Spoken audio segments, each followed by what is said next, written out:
네, 최근 아시아 증시 흐름이 상당히 좋습니다. 특히 상하이 종합지수 월요일 2%대 상승에 이어서 어제도 1.5% 넘게 오르더니 상하이 종합지수가 벌써 3,500선을 돌파를 했습니다. 이런 가운데 홍콩 증시에서 항생지수는 이 주요 기업들이 실적을 발표하면서 0.2% 하락하는 모습 보여줬는데요. 오늘은 어떤 모습을 보여줄지 확인을 해보도록 하겠습니다. 항생지수 흐름부터 확인을 해보도록 하겠습니다. 현재 강보합권의 흐름을 나타내주고 있는데요. 0.26% 상승을 하고 있습니다. 23,963.83포인트를 기록을 하고 있습니다. 62.34포인트를 나타내주고 있는데요. 전반적으로 업종별 흐름 나쁘지 않습니다. 금융과 부동산 오름세를 나타내주고 있는데 현재 부동산 업종이 하락 반전을 하고 있습니다. 0.05% 하락을 하면서 0.05% 약보합권의 흐름을 나타내주고 있고요. 종목별로는 이 텐센트가 오늘 실적을 발표합니다. 어제도 상승을 했는데 이틀 연속 상승을 하면서 오늘 역시 0.8% 상승하는 흐름을 나타내주고 있습니다. 리엠펑이 0.8% 오르고 있고요. 또 HSBC 홀딩스 이 금융주가 0.6% 상승하는 흐름 확인을 할 수가 있습니다. 또한 유가 하락에 이 페트로차이나나 시누크가 0.58%, 시누크는 0.58% 상승하고 있는 반면 이 페트로차이나는 하락하고 있는 모습 확인을 할 수가 있겠습니다. 이어서 중국 본토 기업들로 구성된 H주 흐름 역시 살펴보도록 하겠습니다. H주 흐름 역시 상당히 좋습니다. 0.59% 출발을 하고 있는데요. 상승 출발입니다. 11,907.56포인트 기록을 하고 있는데요. 69.78포인트 상승 흐름입니다. 전반적으로 흐름이 나쁘지 않은데요. 상승하는 모습을 보면 상승 종목을 살펴보도록 하겠습니다. CPIC가 1% 넘게 오르고 있고요. 시틱뱅크가 1% 상승을 하고 있습니다. 앞서 말씀드린 이 페트로차이나는 최근 부패와 환경 오염의 문제아로 낙인을 찍히면서 이 3개월 내 최저가를 기록하고 있는 모습 나타내주고 있습니다. 또한 하이퉁증권은 0.6% 상승을 하는 등 전반적으로 다른 종목들의 흐름은 나쁘지가 않다는 것을 확인할 수 있겠습니다. 이어서 중국 본토 증시 확인을 해볼 텐데요. 상하이 종합지수 증시는 상당히 분위기가 좋습니다. 유동성 흐름도 상당히 좋고요.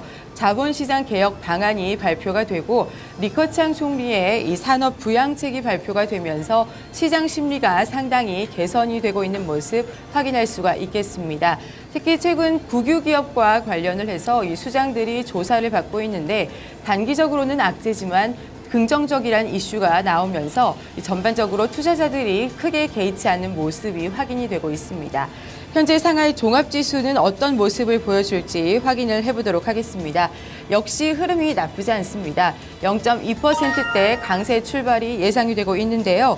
0.4% 상승을 하면서 3,516.84포인트를 기록을 하고 있습니다. 현재 13.99포인트 상승을 하고 있습니다. 이어서 상하이 A지수 흐름 역시 살펴보도록 하겠습니다. 상하이 A지수 0.4% 상승을 하면서 3,685.62포인트를 기록을 하고 있습니다. 대형주와 중형주 흐름 역시 살펴봐야 할 텐데요. 대형주 흐름부터 살펴보도록 하겠습니다. 상하이 180 지수입니다. 상하이 180 지수는 현재 0.51% 상승폭이 더 좋습니다. 8,387.92포인트를 기록하고 있는 모습 확인할 수가 있겠고요. 마지막으로 중형주 흐름 역시 살펴보도록 하겠습니다. 상하이 380 지수입니다. 상하이 380 지수는 0.34% 오르고 있습니다. 5,930.74포인트 기록을 하고 있습니다.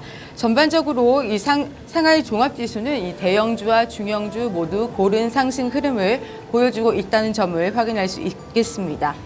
이어서 중국 관련 뉴스 소식 전해드리도록 하겠습니다. 중국에 대한 외국인 직접 투자가 6개월 만에 최저를 기록을 했습니다. 반면 외국에 대한 중국인 투자는 크게 늘었는데요. 로이터 통신 통해서 확인해 보도록 하겠습니다.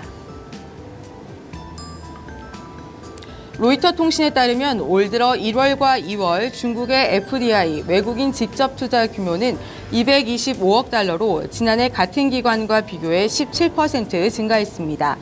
하지만 2월 한 달만 보면 86억 달러로 작년 동기 대비 0.9% 증가하는 데 그쳤는데요. 이는 1월 증가 속도 30%에 크게 못 미치는 것입니다. 자오하오 이코노미스트는 제조업 부문은 과잉인 상태이며 이 밖의 다른 부분은 높은 진입장벽 때문에 투자하기가 어렵다고 배경을 설명했습니다. 다만 1월과 2월은 춘절 등 계절적인 요인으로 추세를 판단하기엔 이르다는 분석인데요. 눈길을 끄는 것은 해외에 대한 투자가 크게 늘었다는 것입니다. 사우디아라비아에 대한 투자가 870%나 늘었는데 이는 지난달 370%에서 2달 연속 급증한 것입니다. 이에 대해서 상무부 대변인은 일회성 거래에 따른 것이라고 설명을 했습니다. 중국의 지난해 전체 FDI는 1,196억 달러로 세계에서 가장 많은 외국인 투자를 유치했습니다. 다음 소식입니다. 최대의 전자상거래 업체인 알리바바 어제도 소식을 전해드렸었는데요. 주식 보호 예수 기간이 18일로 끝납니다. 이와 관련해서 향후 주가 향방에 대해서 시각이 엇갈리고 있는데요. 관련 소식 CNBC 통해서 전해드리도록 하겠습니다. CNBC는 주요 투자은행들의 보고서를 통해서 알리바바의 주식 보호 예수 기간이 종료됨에 따라서 월가 전문가들의 잇따라 기대치를 하향 조정하고 있다고 보도했습니다.